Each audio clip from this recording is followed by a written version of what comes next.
Welcome to the Immortal Recaps. Today we are going to talking about Nobody movie. Hutch Mansell, Bob Odenkirk, appears to be a regular man. He has 2 children with his wife Becca, Connie Nielsen, works in his father-in-law Eddie's, Michael Ironside, metal fabrication firm as an office worker, and generally stays to himself. The monotony of his existence is wearing him down. He and his wife haven't been intimate in years, and his son Blake, Gage Munro, has little regard for him. Only his small daughter, Sammy, expresses affection towards him. One night, a guy and a woman break into his residence and demand money at gunpoint. Hutch hands them his watch, but when they try to flee, one of them is tackled by Blake. Hutch is going to assault them with a golf club when he stops himself and lets them escape, causing Blake to acquire a black eye. Blake becomes even more estranged from his father as a result of the event, and everyone in Hutch's life, from his neighbor to his brother-in-law at work, questions him about why he did not try to stop the burglars. Hutch uses a secret radio in his office to call his purportedly deceased half-brother Harry, explaining that he held back because the burglars were desperate, afraid, and wielding an empty rifle.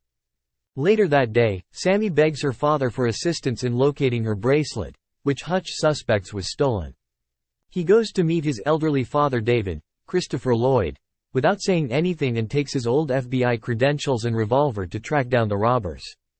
He breaks into their apartment and threatens them, but when he sees they robbed him to pay for their sick baby's medical treatment, he flees in humiliation. The bus he's taking home is stopped by a band of Russian thugs who try to mug the passengers, and Hutch vents his rage by brutally punching them all. When one of them has difficulty breathing after being struck in the neck, he saves his life by performing a tracheotomy using a drinking straw.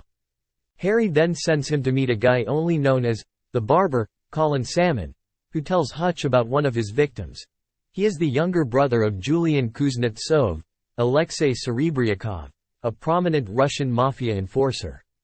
Despite his hatred for his brother, Julian feels obligated to revenge him and dispatches a gang lead by his right-hand man Pavel to assault Hutch at home. Hutch conceals his family in the basement and kills the majority of the assailants before Pavel touches him and places him in the trunk of a car to transport him to Julian. Hutch discovers a fire extinguisher in the trunk and uses it to blind his kidnappers, forcing the car to crash and killing Pavel. He goes home, sends Becca and the kids to a safe area, and after collecting up what's left of Julian's team, he finds Sammy's kitty cat bracelet where it's always been, at the base of his stereo and FM radio equipment. He then sets fire to his residence in order to eliminate any proof. Hutch is then revealed to be a former auditor, an assassin hired by intelligence services to assassinate those deemed untouchable or too tough to apprehend. He worked hard until he let a target he was intended to murder for stealing U.S. government funding walk free. When Hutch returned a year later, he discovered the guy had made a new life and family for himself. Seeking a life similar to his, Hutch opted to retire against the desires of his superiors, and has since done all necessary to erase any memories of his prior existence.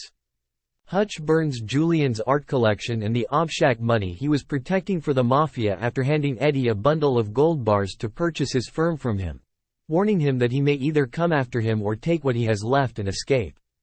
Julian furiously summons every guy on his payroll and chases Hutch to the factory, where David and Harry appear to assist Hutch in eliminating the criminals using a variety of weaponry and lethal traps set up by Hutch.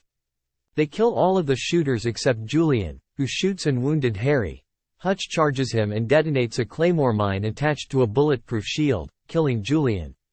He allows his father and brother to flee and is apprehended by police, only to be freed with no charges made. Hutch receives a phone call 3 months later, while buying a new property with Becca, indicating that his skills are still necessary. Harry and David are shown heading to an unspecified destination in an RV loaded with weaponry in a mid-credits scene. Thank you for staying with us. Remember to subscribe to our channel. See you in the next episode.